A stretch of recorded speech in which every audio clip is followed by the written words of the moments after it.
가시처를 뒷발질하지 않으려면 이러한 제목으로 말씀해 드리겠습니다. 유대인 사울은 유대교의 한 분파인 바리새파에 속한 사람이었습니다. 바리새파 사람들을 바리새인이라고 불렀습니다. 바리새인들은 성경의 율법을 엄격하게 준수하였고 종교적인 관습과 전통들까지 지키며 전수하였습니다. 사울은 열심을 내어 기독교인들을 박해하였습니다. 그런 기독교회를 완전히 파괴하려고 작심하였습니다. 초대 교회의 일꾼인 스데반을 종교재판에 회부하고 죽이는 일에 가담하였습니다. 예루살렘에 거주하는 기독교인들을 색출하여 감옥에 넘기는 일도 하였습니다. 기독교가 확산되는 것을 막기 위해 외국으로 도피한 기독교인들까지 체포하여 오려고 생각했습니다. 당시의 유대인들에게 최고의 중앙재판소로서의 권위를 지닌 기관은 산헤드린이었습니다. 사울은 산헤드린으로부터 체포영장을 받아서 다메섹을 향하여 갔습니다. 그곳에 있는 기독교인들을 결박하여 예루살렘으로 끌어다가 형벌받게 하려고 동행자들을 데리고 나섰습니다. 다메섹은 해발 671m의 높은 평지에 있는 세계에서 가장 오래된 유서 깊은 도시입니다. 1세기경에 이곳에는 약 30개가 넘는 유대인 회당이 있었고 4만 명 정도의 유대인이 정착해 있었습니다.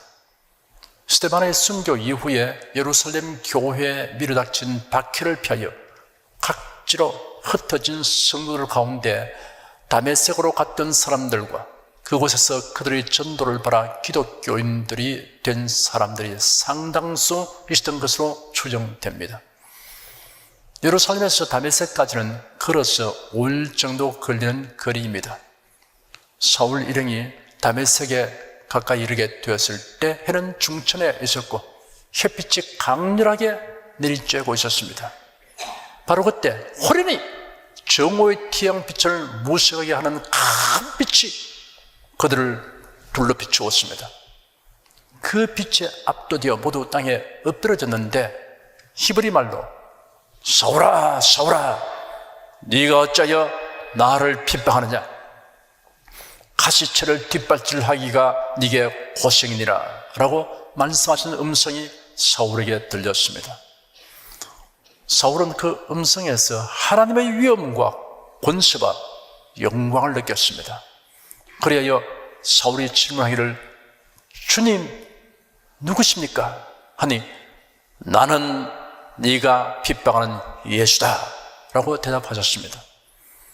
사도행전에는 당시의 사건 기록과 함께 사울이 그가 체험한 사실을 사람들 앞에서 진술한 내용이 2번 기록되어 있어서 그 기록들을 대조하면 당시의 상황을 자세히 살펴볼 수 있습니다. 나는 네가 핍박하는 예수다 라는 음성을 듣는 순간 사울은 아연실색하였습니다. 하나님의 영광이 임재한 그곳에 나타나신 분이 지금까지 그가 박해하였던 사람들이 섬기는 예수라는 사실에 큰 충격을 받았습니다. 그런 기독교회와 성도들을 박해하는 것이 하나님을 섬기는 일이라고 판단하고 그 일에 전심전력하였습니다. 그런데 지금까지 그가 힘써 행한 일들이 가시처를 뒷발질하는 무분별하고 미련한 행위였다는 사실에 심한 충격을 받았습니다. 가시처는 농부가 소를 몰 때 사용하는 막대기입니다. 2m가량의 막대기 끝에 쇠로 된 침을 박아 놓은 것입니다. 이 막대기는 농부가 자신이 원하는 방향으로 소를 몰고 가려고 할 때 사용했습니다. 살짝 찌르면 소가 고통을 면하려고 얼른 방향을 바꾸게 되는 것입니다. 그러나 고집이 세고 미련한 소는 방향을 바꾸지 않고 가시처를 뒷발질합니다. 그리하면 극심한 고통을 당하게 됩니다. 고통과 상처 외에는 얻을 것이 없습니다. 사울이 기독 교회를 회파하고 성도들을 박해하게 된 까닭은 성경에 게시되어 있는 죄사함과 구원에 관한 진리를 잘못 알고 있었기 때문입니다. 그런 사람이 죄사함 받고 구원을 얻으려면 율법을 철저히 지켜야 하는 것으로 믿고 있었습니다. 사울뿐 아니라 유대인들이 다 그러했습니다. 특히 바리새인들은 이런 관념이 철저했습니다. 율법대로 살려고 하는 것이 잘못된 것이 아니라 율법을 지키는 것이 구원을 얻는 길이라고 믿고 행동하는 것이 잘못된 것입니다. 하나님께서 모세를 통하여 율법을 주신 목적을 그가 오해하였던 것입니다. 율법을 주신 목적을 몇 가지로 정리해 보면 이러합니다. 첫째, 하나님께서 택하신 백성들이 우상 숭배를 배격하고 유일하신 창조주 하나님을 섬기도록 하기 위해서입니다. 둘째, 죄가 무엇인가를 밝히 드러내기 위한 것입니다. 셋째, 사람은 그 누구도 율법이 요구하는 대로 다 지켜 행할 수 없다는 것을 알게 하기 위한 것입니다. 그러므로 자신의 노력과 행위로는 구원받을 수 없음을 깨닫게 하기 위한 것입니다.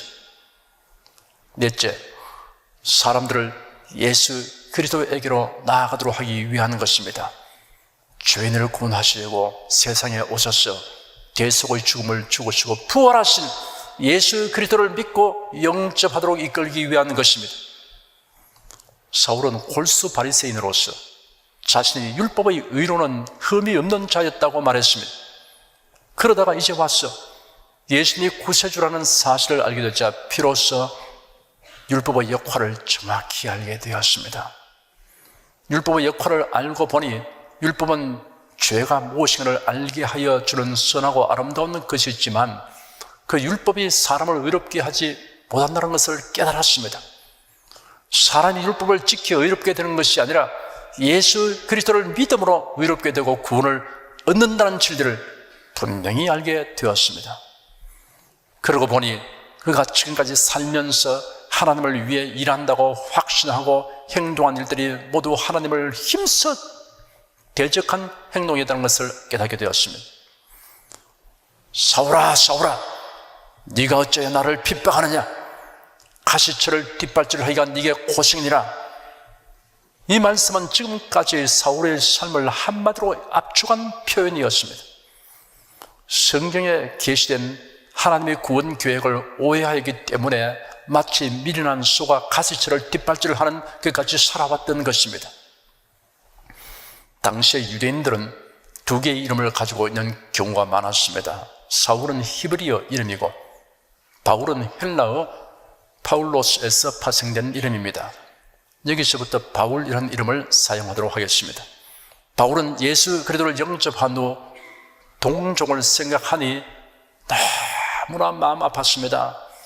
동족 유대인들은 성경을 읽으면서도 계시된 말씀의 참뜻을 알지 못하여 구원의 길에서 멀리 떠나 있을 뿐 아니라 하나님을 거슬러 행하고 있는 것을 그냥 두고 볼 수 없었습니다. 바울은 동족을 위한 자신의 소원을 로마서 12장에 이렇게 피력하였습니다. 형제들아, 내 마음에 원하는 바와 하나님께 구하는 바는 이스라엘을 위함이니 곧 저희로 구원을 얻게 함이라.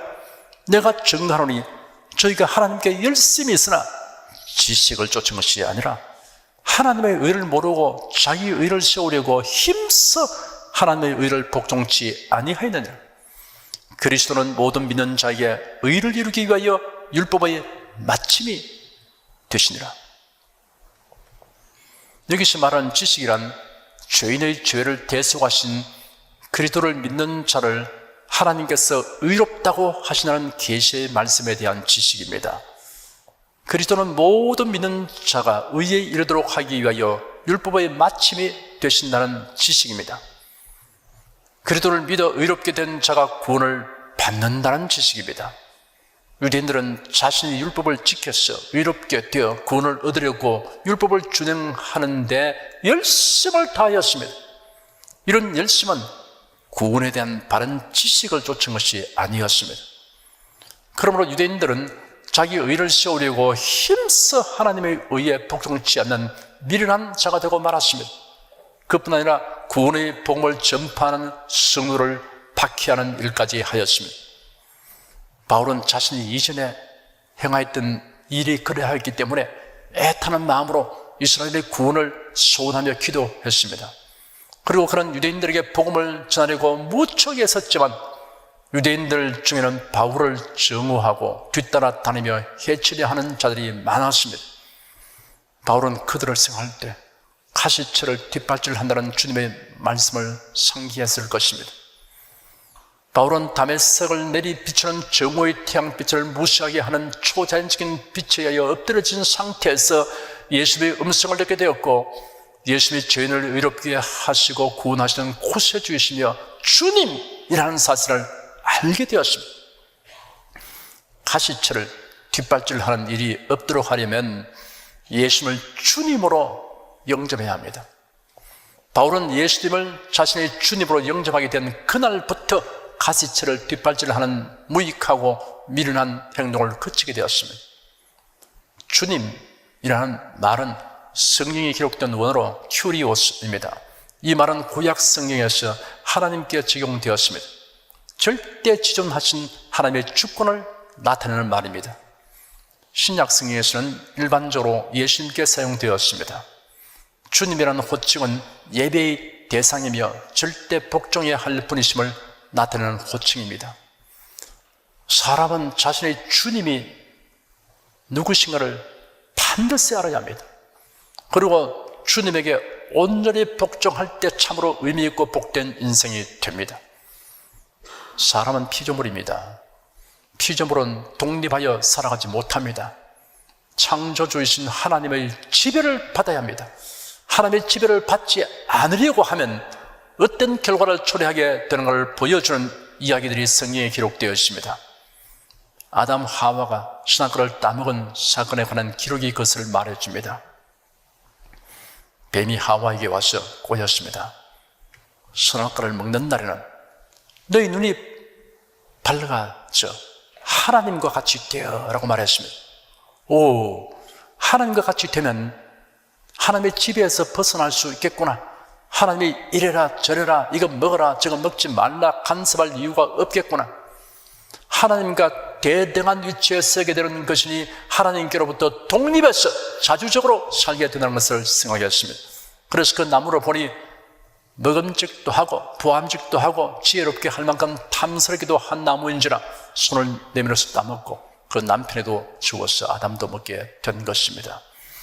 그들이 하나님께로부터 독립해서 하나님과 같이 된 것이 아니고 바로 그때 죄에 매이게 되고 사망의 세력에 붙잡힌 바 되고 사탄의 권세에 놓이게 되고 말았던 것입니다.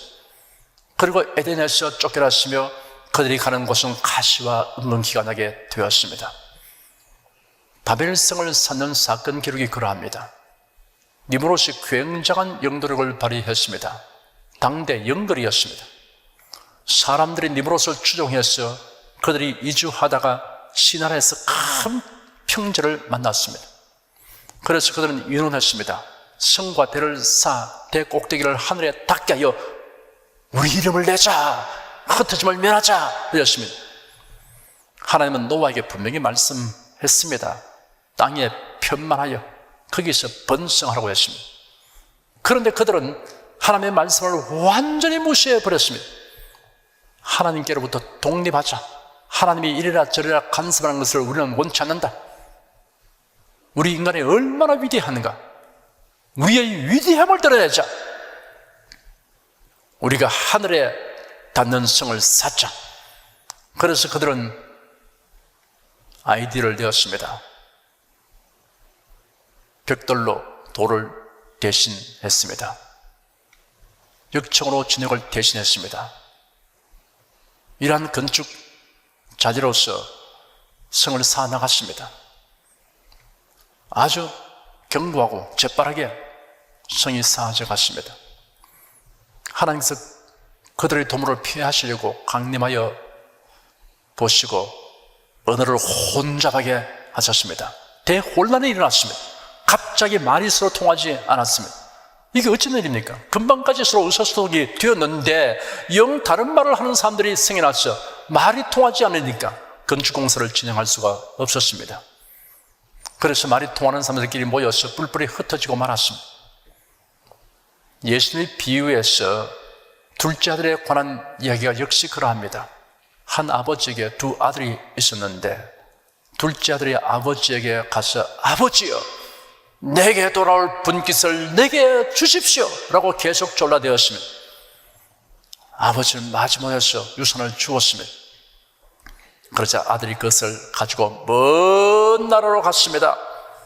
아버지로부터 이제 독립이다. 이제 아버지의 간섭을 받을 필요가 없다. 내가 알아서 다 결정하고 행하는 것이지 아버지가 이래라 저래라 할 이유가 없어졌다.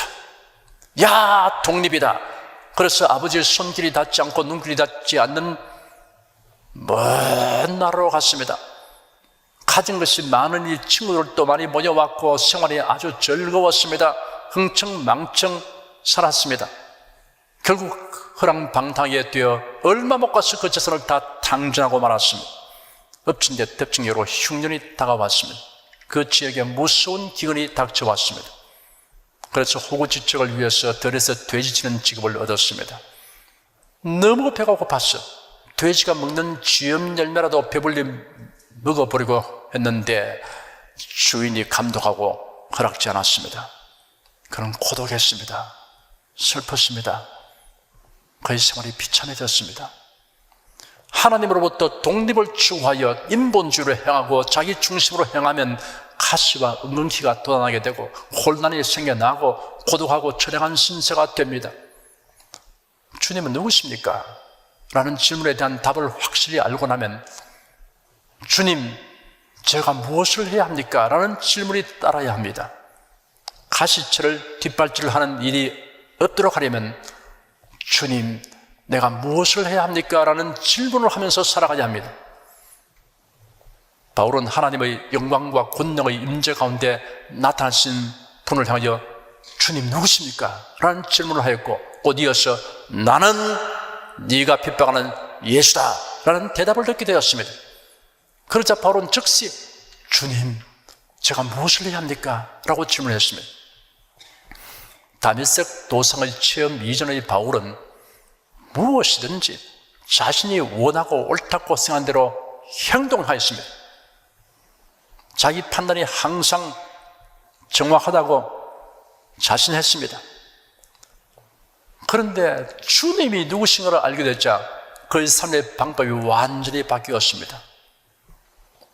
주님, 내가 무엇을 해야 합니까? 라고 물었습니다. 이제는 다메섹에 가야 할 필요가 없습니다. 다메섹에 있는 기독교인을 결박하여 예루살렘으로 끌어가 형벌받게 할 이유가 사라졌습니다. 만약 그가 다메섹으로 가서 나도 예수를 믿게 되었다 라고 말하면 유인책으로 그렇게 말하는 것이라고 판단할 것입니다. 다메섹에 있는 기독교인들이 더 깊이 숨어버릴 것입니다. 예루살렘으로 돌아가는 것도 의미가 없게 되었습니다. 예루살렘에 돌아가서 사도들을 만나고 예루살렘 교회 성도들을 만나서 자취형을 말한다고 해도 들어줄 사람 없을 겁니다. 누가 그를 믿겠습니까? 그가 지금까지 해온 일이 무엇인지 다 알고 있습니다. 산헤드린으로 가봤자 무슨 도구를 하러 가겠습니까? 의미가 없습니다. 합리적으로 생각하면 고향 다스로 내려가서 집거하고 있으면서 앞으로 어떻게 할 것인가 생각해 보는 것이 합당합니다. 이전 같았으면 당장 그렇게 결정했을 겁니다. 그러나 이제는 그가 예수님의 종인 것을 알았습니다. 예수님이 자신이 주님이십니다. 그렇기 때문에 주님, 내가 무엇을 할까요? 라고 묻게 된 것입니다.